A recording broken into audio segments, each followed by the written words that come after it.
Array सम using prefix सम। तो पहले जो हम लोगों ने किया था ब्रूट फोर्स अप्रोच से किया था, वहाँ पे क्या हुआ था, उसकी टाइम कॉम्प्लेक्सिटी एन की बात थी, क्योंकि 3 टाइम हम लोग फॉर लूप यूज कर रहे थे।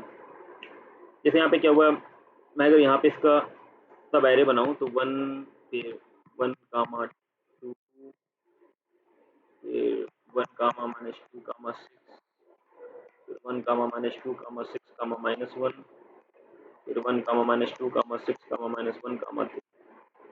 फिर इसके बाद ये i इक्वल टू 1 के लिए, फिर i इक्वल टू के लिए -2 कामा 6 -2 कामा 6 कामा -1 -2 कामा 6 कामा -1 कामा 3।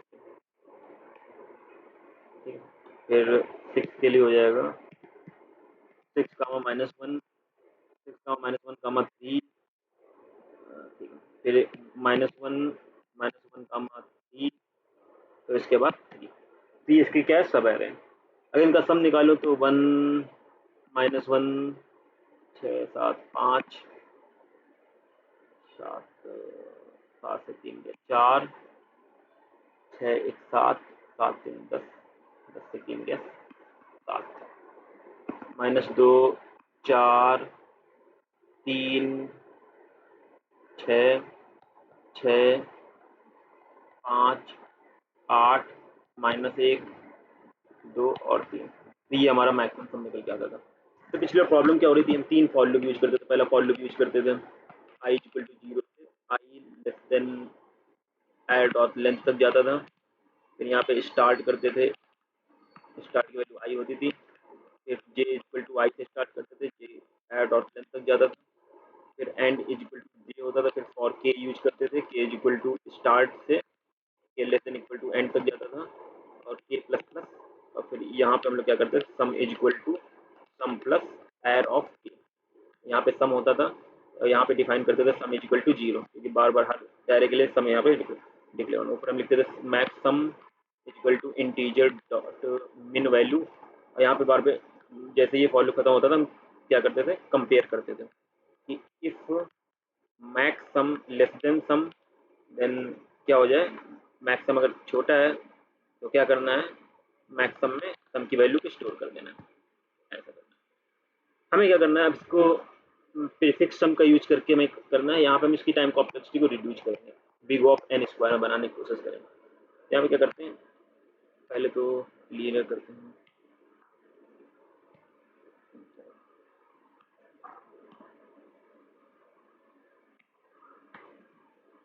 ये पार्ट भी हटा देते हैं, सम का पार्ट रहने देते हैं। तो देखो बेसिकली करना क्या है, हमें एक प्रीफिक्स सम नाम का एक एरे बनाना है। ये प्रीफिक्स क्या करेगा, देखो हमें एक एरे बनाना होगा जिसको हमने नाम दिया है प्रीफिक्स एरे। क्या नाम दिया है, प्रीफिक्स। ये बेसिकली क्या करेगा, ये एक सम रखेगा एरे का, मतलब एरे मेरे पास एरे क्या है, 1 -2 6 -1 3, तो 1 2 3 4 सेम लेंथ का मुझे बनाना है prefix array. N equal to 5 है। अब यहाँ पे तो एक फार्मूला यूज होता है, अगर मुझे प्रीफिक्स ऑफ आई लिखना है, प्रीफिक्स एरे डॉट आई, तो इसका फार्मूला होगा prefix array of I -1 plus एर ऑफ, मतलब मुझे क्या करना है, प्रीफिक्स एरे के पहले का जितना भी है, मतलब मुझे अगर आई इज इक्वल टू 0 पे देखना है, तो आई इज इक्वल टू 0 पे क्या होगा, प्रीफिक्स ऑफ एर -1। तो यहाँ पे क्या होगा, प्रीफिक्स ऑफ एर -1, तो यहाँ पे मुझे पता नहीं क्या है, तो यहाँ पे हम क्या करते हैं, जो प्रीफिक्स एर का वैल्यू होगा 0 का, वो एर ऑफ 0 के बराबर होगा। ठीक है, एर ऑफ 0 में क्या है, एर ऑफ 0 में 1 है, तो यहाँ पे प्रीफिक्स ऑफ एर 0 में क्या आ जाएगा, 1 आ जाएगा। ठीक है, अब प्रीफिक्स एर ऑफ 1 देखते हैं। प्रीफिक्स एर ऑफ 1, प्रीफिक्स एर ऑफ 1 क्या है, आई -1 प्लस एर ऑफ आई। आई -1 में क्या है, 1। ठीक है, प्लस एर आई, एर आई में क्या है, -2, तो -2 1 कितना हो जाएगा, -2 1 -1 हो जाएगा। ठीक है, अब इसके बाद प्रीफिक्स एर 2 में देखते हैं। तो प्रीफिक्स एर 2 में क्या होगा, प्रीफिक्स एर 2 -1, मतलब प्रीफिक्स एर 1 1 में क्या है, -1 प्लस एर ऑफ आई में क्या है 6, तो -1 6 कितना हो जाएगा, 5। फिर देखते हैं prefix add 3, prefix add two में क्या है 5, और ऐड आई मतलब ऐड 4 में क्या है, ऐड 3 में क्या है -1, तो 5 -1 4। अब ऐड ऑफ 4 देखते हैं, तो प्रीफिक्स ऐड ऑफ 3 4 है, ऐड ऑफ 5 में क्या है 3, तो 4 3 6।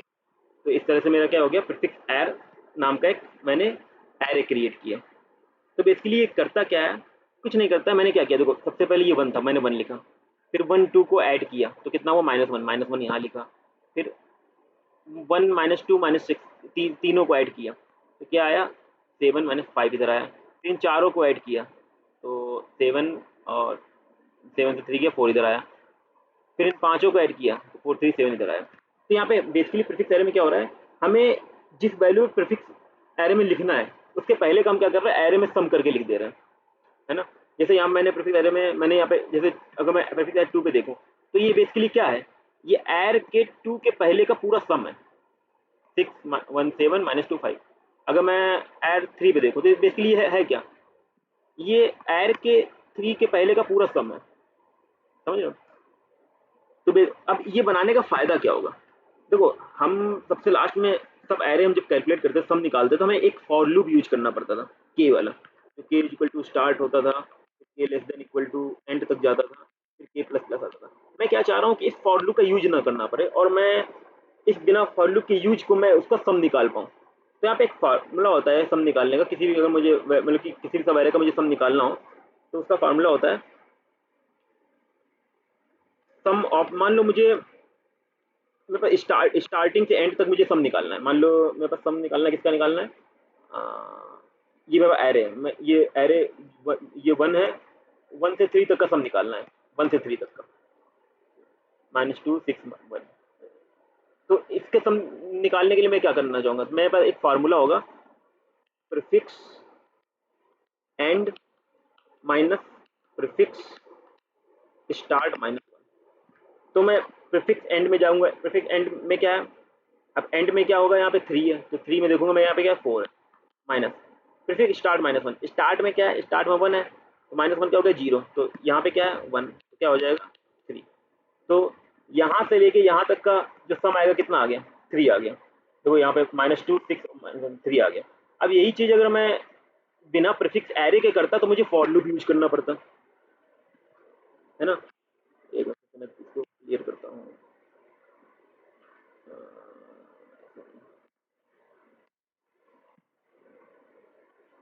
क्लियर,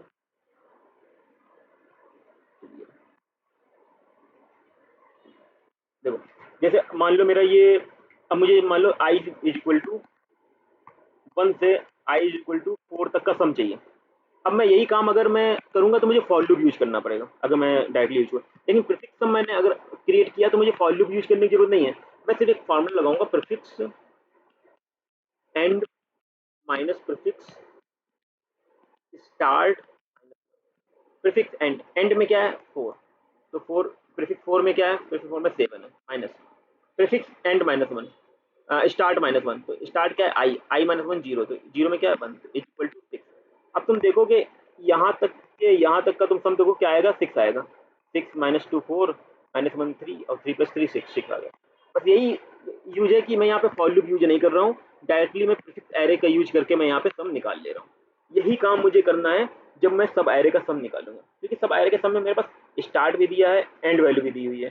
मुझे बस करना क्या है, इस फार्मूले का यूज करना है और हमें सब एरे का जो सम है वो फाइंड करना है। तो यहाँ से क्या होगा, हम फॉर लूप से बच जाएंगे और हमारा जो टाइम कॉम्प्लेक्सिटी होगा वो बी ऑफ एन स्क्वायर हो जाएगा। तो ये काम करना है। अगर मान लो मुझे 1 से आई इज इक्वल टू 0 से आई इज इक्वल टू 2 तक निकालना होता, तो देखो अब स्टार्ट की वैल्यू, तो अब मैं यहाँ पे अगर फॉर्मूला यूज करूँ स्टार्ट -1, स्टार्ट -1 क्या हो जाएगा, स्टार्ट 0 -1 तो -1 हो गया, तो ये तो होता ही नहीं है -1। तो जब भी आई इज इक्वल टू 0 स्टार्ट हो तो वहाँ पे हमेशा क्या होगा, प्रीफिक्स एंड, जो प्रीफिक्स के एंड की वैल्यू होगी वही इसका एडिशन होगा। तो एंड क्या है 2, तो यहाँ प्रीफिक्स 2 में देखोगे 5, ये 5 इसका एडिशन आएगा, चाहो तो देख लो 6 1 7 -2 5, तो 5 आ गया। तो इस तरह से फार्मूले का हम लोग को यूज करना है। तो कैसे हम लोग फार्मूले का यूज करते हैं कोड में, तो ये तो पहले वाला कोड है, तो सॉल्व करना पड़ेगा। पहले तो मुझे क्या है, एक एरे बनाना पड़ेगा प्रीफिक्स ऐड नाम का। इसका डाटा टाइप इंट रहेगा और इसकी जो साइज होगी न्यू इंट होगा एयर डॉट लेंथ। जितना एरे का साइज है उतना सेम इसका साइज होगा। अब क्या करना है, और इसको क्रिएट करना है। तो int i is equal to 0 से चलेगा, i less than prefix add dot length i plus. अब देखो, जो प्रीफिक्स एर के 0 की वैल्यू होगी वो एर के 0 वैल्यू के बराबर ही होगी, एर 0 के बराबर होगी। तो हम यहाँ पे जो प्रीफिक्स एर है वो 1 से स्टार्ट करेंगे, और हमें पता है कि प्रीफिक्स एर 0 की जो वैल्यू होगी वो किसके बराबर होगी, वो एर 0 के बराबर होगी। यहाँ पे कैसे फिल करेंगे, प्रीफिक्स एर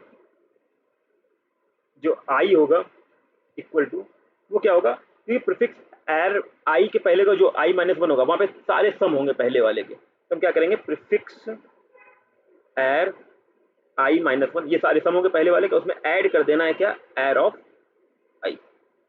इस तरह से हम क्रिएट करेंगे प्रीफिक्स एर। अब बेसिकली क्या करना है, हमें इस फॉर लूप का यूज नहीं करना है। इस फॉर लूप का यूज नहीं करना है तो हम यहाँ पे क्या कर सकते हैं, यहाँ पे हम फॉर्मूला यूज कर सकते हैं। मान लो मुझे सम चाहिए, यहाँ पे मुझे एंड भी है मेरे पास और स्टार्ट भी, स्टार्ट आई है एंड जे है। यहाँ पे डायरेक्टली हम क्या कर सकते हैं, यहाँ पे हम सम निकालने के लिए sum is equal to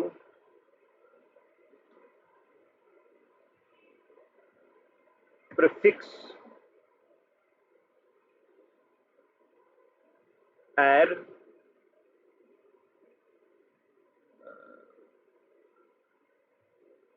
prefix arr end minus prefix arr start.